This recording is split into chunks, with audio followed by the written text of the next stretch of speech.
பிரசாத் சாரதா வீட்டு ஹால்ல உட்காந்து பேப்பர் படிச்சுக்கிட்டு இருந்தாரு. 7 மணி இருக்கும். அப்போ சாரதா வலது கையில கட்டு போட்டுக்கிட்டு சோகமா உட்காந்துக்கிட்டு இருந்தாங்க. பிரசாத் பேப்பர் படிச்சுக்கிட்டே அவங்கள பாத்துக்கிட்டு இருந்தாரு.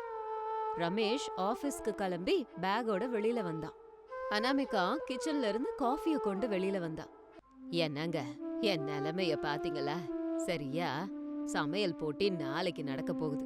இந்த நேரத்துல என் கை உடைஞ்சு எதுவும் பண்ண முடியாம உட்கார்ந்துருக்கேன். அந்த கடவுளுக்கு என் மேல ஏன்டா இவ்வளவு கோவமோ? அட பைத்தியக்காரி, கடவுளுக்கு ஏன் உன் மேல கோவம்? நேத்து தோட்டத்துல தண்ணி ஊத்த போய் வழுக்கி விழுந்தது நீ. அதுக்கு கடவுள் என்ன பண்ணுவாரு? அந்த டாக்டர் வேற ஒரு வாரம் உன்ன ரெஸ்ட் எடுக்க சொல்லிருக்காரு. சும்மா இரு. சும்மா இருனா எப்படிங்க சும்மா இருக்கிறது? 10 வருஷமா நம்ம ஊர்ல திருவிழா நடக்குதுல்ல, அதுல நடக்கிற சமையல் போட்டில பரிசு நான் தான் வாங்குவேன். ஊர்ல இருக்க பொண்ணுங்க எல்லாம் நான் சமைக்கிறத சாப்பிட்டு பாராட்டிக்கிட்டு இருப்பாங்க. இந்த தடவை நான் போட்டியில கலந்துக்கலன்னா அந்த பக்கத்து வீட்டு லட்சுமி வேற சாரதா பயந்து போய் போட்டிக்கு வரலன்னு சொல்லி ஊரெல்லாம் தண்டோரா போட்டுருவா. அதை எப்படி நான் தாங்குவேன்? அம்மா, எதுக்கு தேவையில்லாம கவலைப்படுற? உன்னோட ஆரோக்கியம் தான் முக்கியம். அதை விட்டுட்டு இந்த மாதிரி அந்த லக்ஷ்மி சொல்றத பத்தி கவலைப்பட்டா எப்படி? நீ ஏற்கனவே 10 தடவை ஜெயிச்சிட்ட. இந்த தடவை வேற யாராவது ஜெயிச்சுட்டு போட்டுமே. இந்த ஒரு வருஷம் விடுறதுனால கிடைக்க போற நஷ்டம் ஒன்னும் இல்ல. உனக்கு தெரியாதுடா ரமேஷா, அந்த போட்டி ஒரு விளையாட்டு மட்டும் இல்ல, அது என் கௌரவ பிரச்சனை. இந்த வீட்ல நான் காலடி எடுத்து வச்சதுல இருந்து என் சமையலுக்குன்னு ஒரு பேர் இருக்கு.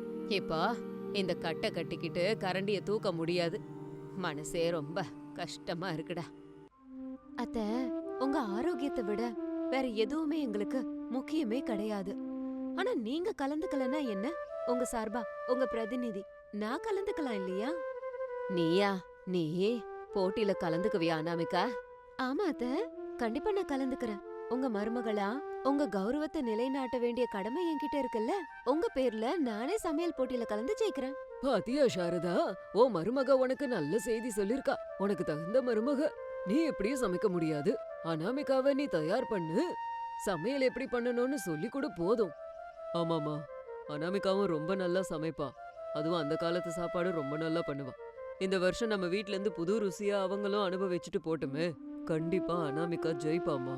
இது என்ன அனாமிகா, உனக்கு சமைக்க வராதுன்னு ஒன்னும் நான் சொல்லல. ஆனா நீ என்னை விட நல்லா சமைப்பியா? இருந்தாலும் அந்த போட்டிக்கு வர்றவங்க எல்லாம் பல வருஷம் அனுபவம் உள்ளவங்க. அவங்க விதவிதமான பிரியாணி, புளி சாதம், விதவிதமான பக்கோடா, மாமிச குழம்புகளை செஞ்சு கொண்டு வருவாங்க. ஜட்ஜுங்க கூட அந்த காலத்து ஆளுங்க.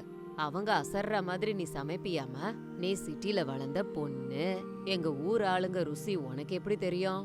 அத்த, ருசிங்கிறது கிராமம் சிட்டின்னு பிரிச்சு இல்ல. சரியான நேரத்துல சரியான ருசியை அறிமுகப்படுத்தினா எல்லாருக்குமே பிடிக்கும். எனக்கு ஒரு வாய்ப்பு கொடுங்களேன், உங்க பேரை நிலைநாட்டி காட்டுறேன். சரிம்மா சரிம்மா, உன்னோட இஷ்டம். சரியே, என்ன சமையல் செய்யலான்னு இருக்க? நான் போன வருஷம் நாட்டுக்கோழி குழம்பு, ராகி களி செஞ்சேன். பரிசை வாங்கினேன். இந்த தடவை நீ மட்டன் பிரியாணி செய்யறியா? இல்லனா நம்ம வழக்கப்படி எண்ணெய் கத்திரிக்காய் குழம்பு வைக்கிறியா? நான் பக்கத்திலே இருந்து எல்லாம் சொல்லித்தரேன். இல்ல அத்த, நான் பிரியாணி, பக்கோடா, புளிசாதம் இந்த மாதிரி எதையும் செய்ய போறதில்ல. வேற என்னமா செய்ய போற? இவங்களுக்கு பரிச்சயம் இல்லாத ஸ்வீட் எதுவும் பண்ணி கொடுக்க போறியா? ஸ்வீட் இல்ல அத்த, நான் கிரீன் மேங்கோ ஜூஸ் பண்றேன். அதாவது பச்சை மாங்காவோட ரசத்தை குடுக்கலான்னு இருக்கேன். அனாமிகா சொன்னதை கேட்ட உடனேயே ஹால்ல இருந்த எல்லாரும் நிசப்தமாயிட்டாங்க. எல்லாரும் ஆச்சரியமா அனாமிகாவை பார்த்து, பச்சை மாங்கா ரசமா? என்ன அனாமிகா அது? எல்லாரும் வயிறார சாப்பாடு செஞ்சு போடுவாங்க.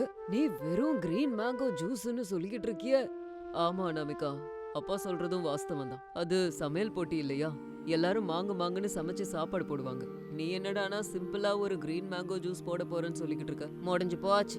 இந்த வருஷம் அந்த லட்சுமி தான் ஜெயிக்க போறா. ஏண்டிமா அனாமிகா, பச்சை மாங்காய் ஜூஸ் என்ன, அது வெறும் தாகத்தை மட்டும்தானே தீர்க்கும். இதுக்கு யாரு பரிசு கொடுப்பாங்க? என் மானம் மரியாதை எல்லாம் போகுது. மாமா, ரமேஷ், அத்த, நீங்க எல்லாரும் கொஞ்சம் யோசிச்சு பாருங்க. இப்ப என்ன மாசம்? மே மாசம். வெளியில வெயில் மண்டைய கொளுத்திக்கிட்டு இருக்க. மனுஷங்க வெளியில வரணும்னாலே வெயில பார்த்து பயந்து போறாங்க. ஆமாமா, வெயில் கடுமையாதான் இருக்கு. பஜாருக்கு போயிட்டு வர்றதுக்குள்ள தலையே சுத்தி போயிடுச்சு எனக்கு. ஆமா மாமா, அந்த போட்டி நடக்கிறது கூட உச்சி வெயில் இல்லையா? வெளியில உள்ள டென்ட்டுக்குள்ள. அந்த டென்ட்டுக்குள்ள யாராவது சுட சுட பிரியாணி, மசாலா புலாவு, காரமா இருக்க எண்ணெய் கத்திரிக்காய் சாப்பிடுவாங்களா? ஜட்ஜஸ் கூட ஒவ்வொரு ஸ்டாலுக்கும் போயிட்டு அந்த சுட சுட சாப்பாட சாப்பிட்டு களைச்சு போய் வேர்த்து விறுவிறுத்து வருவாங்க. அந்த மாதிரி நேரத்துல மறுபடியும் அவங்களுக்கு சுட சுட சாப்பாடு கொடுத்தோம்னா டென்ஷன் ஆயிட மாட்டாங்களா? அவங்களுக்கு அந்த நேரத்துல தேவையானது வயிறையும் மனசையும் சில்லுன்னு ஆக்குற இந்த மாதிரியான ஜூஸ் தான். அனாமிகா சொல்றது லாஜிக்கலி கரெக்டா இருக்கு. அவ்ளோ சூடுல ஸ்பைசியான ஃபுட் சாப்பிட யாருக்கும் பிடிக்காது. ஆமா ரமேஷ், அதனாலதான் நான் இந்த பச்சை மாங்காய் ஜூஸ செஞ்சு கொடுக்கலான்னு இருக்கேன். இது வெறும் ஒரு பானம் மட்டும் இல்ல, வெயில்ல நமக்கு ஸ்ட்ரோக் வரும்ல, அதை தடுக்க கூடியது. அது மட்டும் இல்ல, பச்சை மாங்காவை நம்ம தோட்டத்துல இருக்க மாமரத்திலேயே பறிக்க போறோம். சுத்தமான ஆர்கானிக் மாங்காய்கள். நான் செய்ய போற இந்த பானம் கண்டிப்பா எல்லாரையுமே கவர்ந்து இழுக்கும்னு நம்புறேன். உன் யோசனையெல்லாம் நல்லா தான் இருக்கு, ஆனா அது ருசியா மட்டும் இல்லன்னா யாருமே அதை குடிக்க மாட்டாங்களே. அப்பனா நீ தோத்து போயிடுவியாடிமா? அதுல என்னென்ன போட போற? அத்த, முதல்ல பச்சை மாங்காவை குக்கர்ல போட்டு வேக வச்சு அதோட பல்ப தனியா எடுப்பேன். அதுக்கு தேவையான வெல்லத்தை கலந்துக்குவேன். அதுக்கப்புறமா அதுல கொஞ்சம் புதினா இலைகளை போடுவேன், கொஞ்சோண்டு ஜீரக பொடி, கொஞ்சம் ராக் சால்ட், ஒரு சிட்டிகை பெருங்காயம் போட்டு மிக்ஸில போட்டு அரைப்பேன். அந்த கரைசலை ஐஸ் கட்டி இருக்கிற சில்லுன்னு தண்ணியில ஊத்துவேன். புளிப்பா தித்திப்பா புதினா ஜீரகத்தோட வாசனையில குடிக்க அமிர்தம் மாதிரி இருக்கும். அப்பாடா, நீ சொல்லும் போதே எனக்கு வாயில எச்சி ஊறுதுமா. அந்த வெயில்ல இந்த சில்லுன்னு பானம் தொண்டையில பட்டுச்சுன்னா சிலு சிலுன்னு இருக்குமே. சரிம்மா அனாமிகா, உன்னோட இஷ்டம். உன் புத்திசாலித்தனத்து மேல எனக்கு நம்பிக்கை வந்திருக்கு. நாளைக்கு போட்டியில நீ இதையே செய்ய. ஆனா சரியான ரேஷியோல பண்ணுமா. உப்பு புளிப்பு தித்திப்பு எல்லாம் கரெக்டா இருக்கணும். இன்னைக்கு மத்தியானத்துக்கு ஒரு தடவை வீட்ல செஞ்சு காமி, நான் அதை குடிச்சு பார்த்து சொல்றேன். அப்படியே அத்த, நீங்க ருசி பார்த்து எனக்கு நீங்க சொன்னீங்கன்னா நாளைக்கு போட்டியில அதையே செய்யறேன். இது இப்படி இருக்கும்போது மறுநாள் மத்தியானம் கிராம பஞ்சாயத்து மைதானத்துல ஊர் மக்கள் எல்லாரும் சேர்ந்து நின்னாங்க. பெரிய பெரிய டென்ட் போட்டாங்க. வெயில் பயங்கரமா இருந்தது. ஒரு பக்கம் லக்ஷ்மி பிரியாணி செஞ்சுக்கிட்டு இருந்தாங்க, இன்னொரு பக்கம் இன்னொரு லேடி மிளகா பஜ்ஜி போட்டாங்க. அனாமிகா மட்டும் அவளோட ஸ்டால்ல பச்சை மாங்காய் ஜூஸ போட்டு அத பெரிய மண்பானையில போட்டு கிரீன் கலர்ல கலந்து வச்சிருந்தா. பக்கத்துல எலுமிச்சை பழம் புதினா இலைகள் வச்சு அழகா அலங்காரம் பண்ணி வச்சிருந்தா. பிரசாத், ரமேஷ், சாரதா அனாமிகா பக்கத்துல உட்கார்ந்துகிட்டு இருந்தாங்க. அப்பாடா, சாரதா, என்னது இது? வெயில் இப்படி மண்டைய பொளக்குது. இந்த மசாலாவோட வாசனை, அடுப்பு எரியறதுல இருந்து வர்ற அனலு. ஆமாங்க, என்னால கூட இது எதையும் தாங்க முடியல. கண்டெல்லாம் எரிஞ்சுகிட்டு இருக்கு. பஞ்சாயத்து தலைவரு, ஊர் தலைவரு, இன்னும் 2-3 பேர் கூட இருக்காங்க. அவங்க நிலைமைய பாருங்கப்பா. ஒவ்வொரு ஸ்டால்லயும் போயிட்டு கார குழம்பு பிரியாணி எல்லாம் சாப்பிட்டு அவங்க முகமே சிகப்பா மாறிடுச்சு. வேர்த்து விறுவிறுத்து இருக்காங்க. ஊர் தலைவர் பாவம் ரொம்ப களைச்சு போயிட்டாரு. அதனால தானே நான் சுட சுட சமையல் செய்யாம இருக்கேன். நம்ம ஸ்டால் கிட்ட அவர் வந்ததும் பாருங்க எப்படி ஆகுறாருன்னு. அந்த நேரத்துல ஜட்ஜஸ் எல்லாரும் அனாமிகாவோட ஸ்டாலுக்கு வந்தாங்க. ஊர் தலைவர் வேர்வைய தொடச்சுக்கிட்டு அங்க வந்தாரு. என்னம்மா சாரதா அம்மா, இந்த வருஷம் நீங்க போட்டியில கலந்துக்கல போல இருக்க. உங்க மருமக ஏதோ புதுசா முயற்சி பண்ணி ஸ்டால்ல வச்சிருக்காங்க. யப்பா, இந்த வெயில்ல அந்த காரத்தையும் மசாலாவையும் சாப்பிட்டு எங்க வயிறு, நெஞ்சு, மூஞ்சி எல்லாம் பயங்கரமா திகுதிகுன்னு எரிஞ்சுக்கிட்டு இருக்கு. அடடே, பரவாயில்ல தலைவரே, நீங்க கொஞ்சம் இந்த நாற்காலியில உட்காருங்க. என் மருமக உங்களுக்காக பிரத்யேகமா ஒரு பானத்தை உருவாக்கி இருக்கா. அனாமிகா, கிளாஸ்ல ஊத்தி குடுமா. அப்போ அனாமிகா அவளோட மண்பானையில இருந்த மூடியை எடுத்துட்டு பக்கத்துல இருந்த கண்ணாடி கிளாஸ்ல அதை ஊத்துனா. அது பாக்குறதுக்கு லைட் கிரீன் கலர்ல ரொம்பவே அழகா இருந்துச்சு. அதுக்கு மேல புதினா இலைகளையும் எலுமிச்சை பழத்தையும் வச்சு அலங்காரம் பண்ணி எல்லாருக்கும் ஊத்தி கொடுத்தா. குடிங்க ஜட்ஜ் ஐயா, இதுல பச்சை மாங்காய், புதினா, வறுத்த ஜீரகம் எல்லாம் கலந்து இருக்கு. ஜட்ஜஸ் சில்லுன்னு அந்த கண்ணாடி கிளாஸ கையில தொட்ட உடனேயே அவங்களோட களைப்பு வியர்வையெல்லாம் போயிடுச்சு. கிளாஸ வாய்க்கிட்ட கொண்டு போய் மெதுவா ஒரு சிப் எடுத்தாரு. உடனே கண்களை அகலமா விரிச்சு சர்ப்ரைசிங்கான ஒரு எக்ஸ்பிரஷனை கொடுத்தாரு. ஓஹோ, அற்புதம், மகா அற்புதம். என்னம்மா இது? பாலைவனம் மாதிரி இருக்கிற இந்த வெயில்ல குளு குளு கூழு கிடைச்ச மாதிரி இருக்கு. என் வயித்துல இருந்த எரிச்சல் எல்லாம் மாயமா மறைஞ்சு போச்சு. ஆஹா, உயிரை திரும்ப வந்த மாதிரி இருக்குமா அனாமிகா? ரொம்ப அற்புதமா இருந்ததுமா. புளிப்பாவும் தித்திப்பாவும், ஜீரகம் புதினாவோட டேஸ்ட், எலுமிச்சப்பழ சாறு எல்லாம் ரொம்ப நல்லா இருக்கு. இந்த வெயில்ல எங்களுக்கு தேவையானது இதுதான். ஓ புத்திசாலித்தனத்தை நாங்க பாராட்டுறோம். எல்லாரும் போட்டியில ஜெயிக்கிறதுக்கு மசாலாவை கொட்டினா, நீ இந்த நேரத்துக்கு என்ன வேணுமோ அதை செஞ்சிருக்கிறமா. ரொம்ப நல்ல வேலை. பல பல. எல்லாம் என் மருமகளோட யோசனை தாங்க. இந்த வெயில்ல எல்லாரையும் குளிர்விக்கிற பானத்தை செய்யணும்னு அவதான் இந்த முடிவெடுத்தா. ரொம்ப நல்ல யோசனை சாரதா அம்மா. உங்களுக்கு தகுந்த மருமக. உங்க கையில இருக்கிற கைராசி கைமணம் உன் மருமகளுக்கு போயிருக்கு. அப்படின்னு சொல்லிட்டு ஜட்ஜஸ் எல்லாரும் சந்தோஷமா அந்த இடத்த விட்டு போனாங்க. அரை மணி நேரம் கழிச்சு போட்டியோட இறுதி முடிவை அறிவிச்சாங்க. எல்லாரும் ஸ்டேஜ் கிட்ட கும்பலா வந்து நின்னாங்க. கிராம மக்களுக்கு எங்களோட வணக்கம். இந்த வருஷமும் வழக்கம் போல சமையல் போட்டி சிறப்பா நடந்தது. அதுல கலந்துகிட்ட எல்லாருக்கும் என்னுடைய வாழ்த்துக்களை தெரிவிக்கிறேன். இன்னைக்கு இந்த வெயிலையும் மக்களுடைய ஆரோக்கியத்தையும் மனசுல வச்சுக்கிட்டு ஹீட் ஸ்ட்ரோக் தாக்காத அளவுக்கு ஒரு அற்புதமான ஆரோக்கியமான பானத்தை உருவாக்கி இருந்த அதுதான் கிரீன் மேங்கோ ஜூஸ செஞ்ச அனாமிகாவுக்கு இந்த வருஷம் பரிசு போகுது. பரிசையும் பரிசு தொகையையும் அவங்களுக்கு வழங்குறோம். அதை கேட்டதும் அங்க இருந்த எல்லாரும் கை தட்டினாங்க. லக்ஷ்மியோட முகம் மாறி போயிடுச்சு. சாரதா பெருமிதத்தோட அனாமிகாவை பார்த்தாங்க. பிரசாதும் ரமேஷும் சந்தோஷமா கை தட்டினாங்க.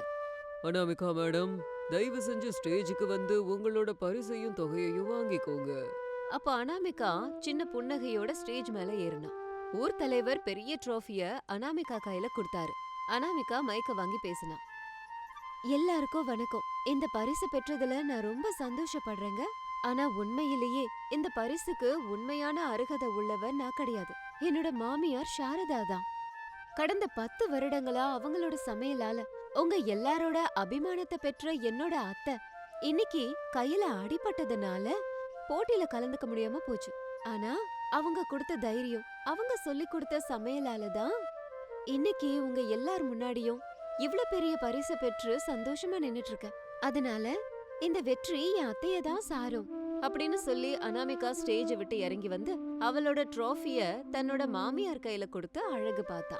சாரதா உணர்ச்சி வசப்பட்டு தன்னோட மருமகளை கட்டி அணைச்சுக்கிட்டாங்க. 2 பேரும் ஆனந்த கண்ணீர் விட்டாங்க. என் மானத்தை எப்படியோ காப்பாத்திட்டம்மா. இன்னைக்கு நீ இங்க வாங்கின பரிசு 10 வருஷமா நான் வாங்கின பரிசை விட மிக உயர்ந்ததுமா. என் மருமக என்னை விட உயர்ந்தவன்னு நீ இன்னைக்கு நிரூபிச்சிட்டம்மா. இதை விட எனக்கு என்ன வேணும்? பாத்தியா சாரதா, நான் தான் முன்னாடியே சொன்னனே, நம்ம மருமக உனக்கு தகுந்தவன்னு. இன்னைக்கு உன் மானத்தை மட்டும் கிடையாது, நம்ம குடும்பத்தோட பேரையும் காப்பாத்திட்டா. கங்க்ராட்ஸ் அனாமிகா. என்னோட மனைவி சாம்பியன் ஆனதுக்கு எனக்கு ரொம்ப பெருமையா இருக்கு. தேங்க்யூங்க ரமேஷ். ஆனா இது எல்லாமே அத்தையால தானே?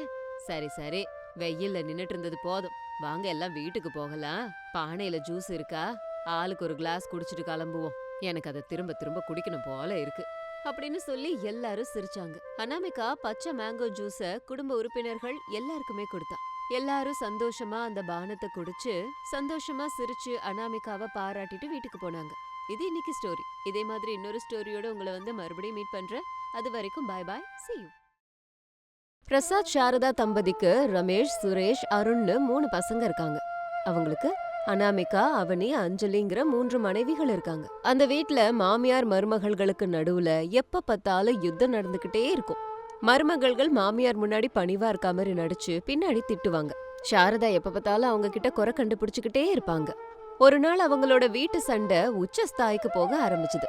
தினமும் இவங்களோட சண்டைய பார்த்து வெறுப்பான ஒரு தேவதை அவங்க வீட்டுக்கு மாறு வேஷத்துல வந்திருந்தாங்க. அந்த தேவதைக்கு இவங்க சாப்பாடு போட்டு உதவி செஞ்சதுனால அவங்க உண்மையான ரூபத்துக்கு வந்து அவங்களுக்கு ஒரு அற்புதமான வரத்தை கொடுத்தாங்க. அதுதான் மாய உருளைக்கிழங்கு வீடு. அது அவங்களோட தோட்டத்திலேயே அவங்களுக்கு உபயோகப்படுற மாதிரி கொடுத்துட்டு அவங்க அங்க இருந்து போயிட்டாங்க. என்னங்க, கனவுல கூட நினைச்சு பார்த்திருக்க மாட்டோம்ல, ஒரு தேவதை நேரடியா நம்ம வீட்டுக்கு வந்து சாப்பிட்டு நமக்கு இவ்ளோ பெரிய வரத்தை கொடுத்துருக்காங்கன்னா இன்னும் என்னால அதை நம்ப முடியல. எனக்கும் அப்படிதான் இருக்கு சாரதா. அவங்கள பார்த்தத என்னால இன்னும் மறக்கவே முடியல. வாங்க வாங்க, எல்லாரும் வீட்டுக்குள்ள போய் பாப்போம். அந்த பழைய வீட்ல உங்க சண்டைய கேட்டு கேட்டு வெறுத்து போயிருந்தோம்.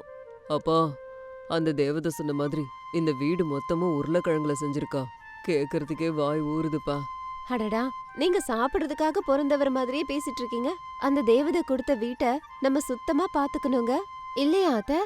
ஆமாமா அனாமிகா, நீ பெரிய மருமக, நல்ல புத்திசாலி பொண்ணு. உனக்கு இருக்கிற புத்தி மத்த 2க்கும் இல்லையே. ஆரம்பிச்சிருச்சுரா சாமி. எப்ப பார்த்தாலும் பெரிய மருமகதான் ரொம்ப புத்திசாலி. நாங்கெல்லாம் நம்மக்கு சாம்பிராணியா? அவனி, என்ன முணங்கிட்டு இருக்க?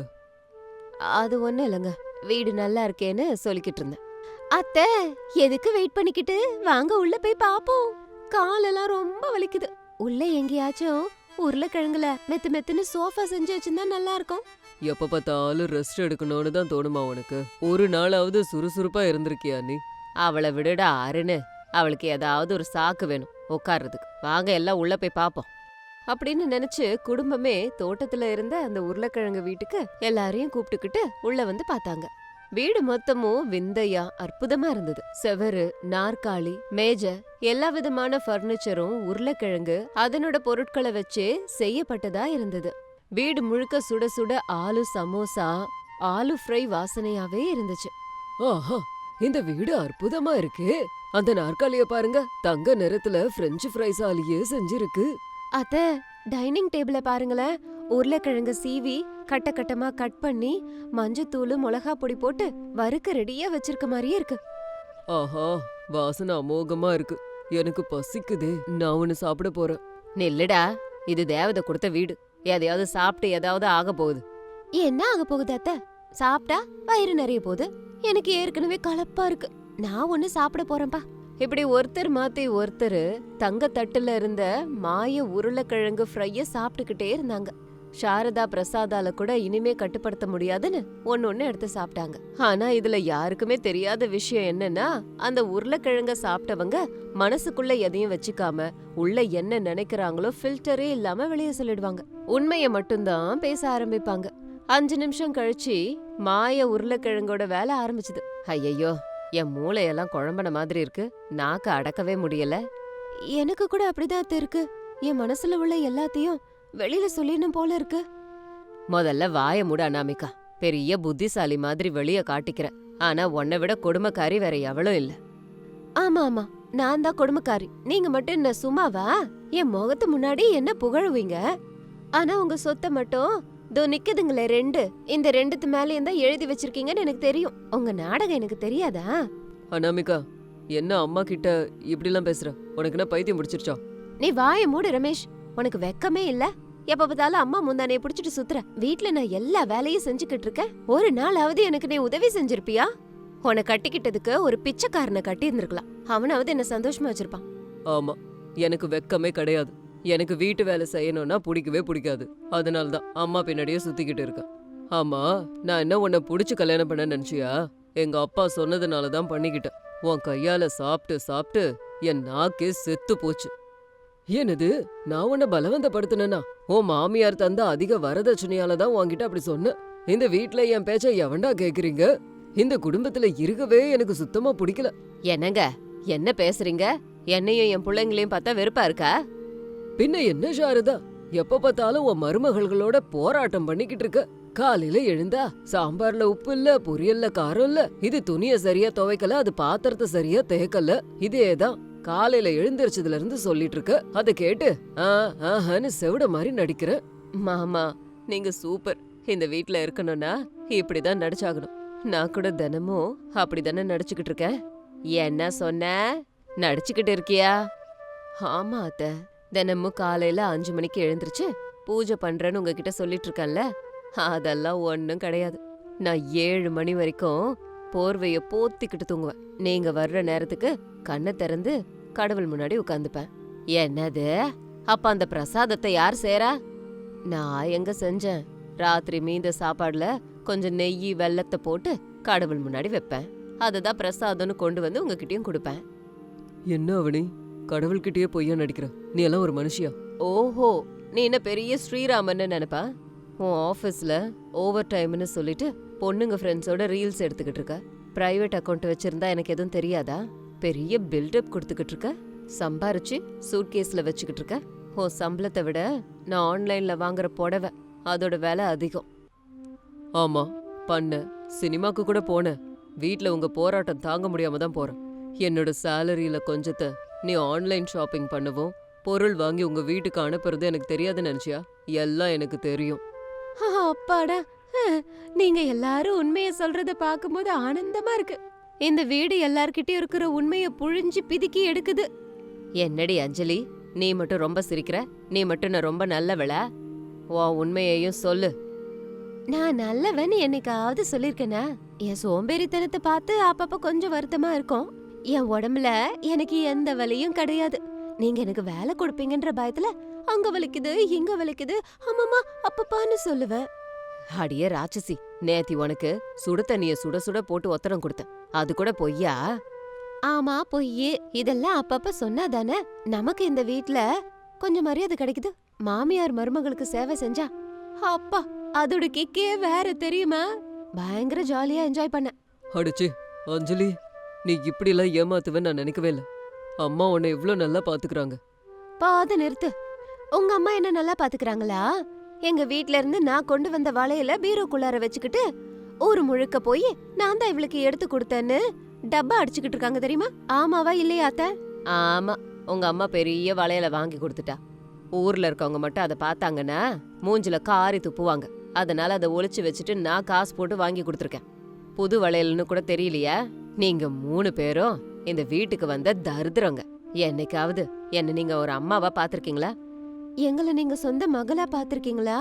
அக்கம் பக்கத்து வீட்டுக்காரங்க முன்னாடி எங்களை எப்ப பார்த்தாலும் அவமானப்படுத்துவீங்க, குறை சொல்லுவீங்க. அதனாலதான் முந்த நேத்து நீங்க ஒளிச்சு வச்ச ஸ்வீட் டப்பால நான் உப்பை கொண்டு போய் கொட்டினேன். அதை சாப்பிட்டு நாள் ஃபுல்லா அவதிப்பட்டீங்கல்ல. நல்லா வேணும் உங்களுக்கு. அடி பாவி, அன்னைக்கு பிபி ஏறி போய் அவசர அவசரமா ஹாஸ்பிட்டலுக்கு கூட போன நேடி பாவிகளா. இதை விட ஸ்பெஷல் ஐட்டம் ஒண்ணு இருக்கு. முந்தானே தூங்க பட்டு புடவை கரிஞ்சு போச்சு இல்லையா? நான் தான் அதை இஸ்திரி போட்டு கருக்குனேன். என்னை விட அந்த புடவை உங்களுக்கு ரொம்ப பெருசா தெரிஞ்சிருச்சுல, அதான் புடவைய பொசுக்கிட்டு பக்கத்து வீட்டு பூனை வந்து இப்படி பண்ணிடுச்சு அத்தன்னு சொன்னேன். என் 10,000 ரூபாய் புடவைய பொசுக்கிட்டியாடி, உன்னை என்ன பண்ணலாம்? அடே சுரேஷா, உன் பொண்டாட்டிய கழுத்தை பிடிச்சி வெளியே தள்ளு. நான் ஏம்மா வெளியே தள்ளணும்? அந்த புடவையை என் கிரெடிட் கார்டில் தானே வாங்குனீங்க. என்னை பலவந்தம் பண்ணி புடவை வாங்க செஞ்சீங்க. அது கருகும்போது எனக்கு கூட மனசுக்குள்ள ஆனந்தமா இருந்துச்சு. அடே, நீங்கள்லாம் ஒரு ரகம்னா இந்த வீட்டு பெரிய மருமக அனாமிகா இன்னொரு ரகம். ரமேஷோட பாஸ் வீட்டுக்கு சாப்பிட வந்தாரு இல்லையா? அந்த நேரத்துல சிக்கன்ல காரத்தை போடுறதுக்கு பதிலா இந்த அம்மா சர்க்கரைய அள்ளி கொட்டிட்டாங்க. இதனால இவனோட ப்ரமோஷனே கட் ஆச்சு. அனாமிகா, அன்னைக்கு சிக்கன் சரியில்லைன்னு சொன்ன, வேணும்னு பண்ணியாடி. எதுக்குடி இப்படி பண்ண? ஏன் ப்ரமோஷன் கட் ஆறதுல உனக்கு என்ன லாபம்? வேற என்ன லாபம்? ப்ரமோஷன் வந்தா வேற ஊருக்கு டிரான்ஸ்ஃபர் பண்ணிடுவாங்க. நான் இந்த வீட்டை விட்டு அங்க வந்து காலையில இருந்து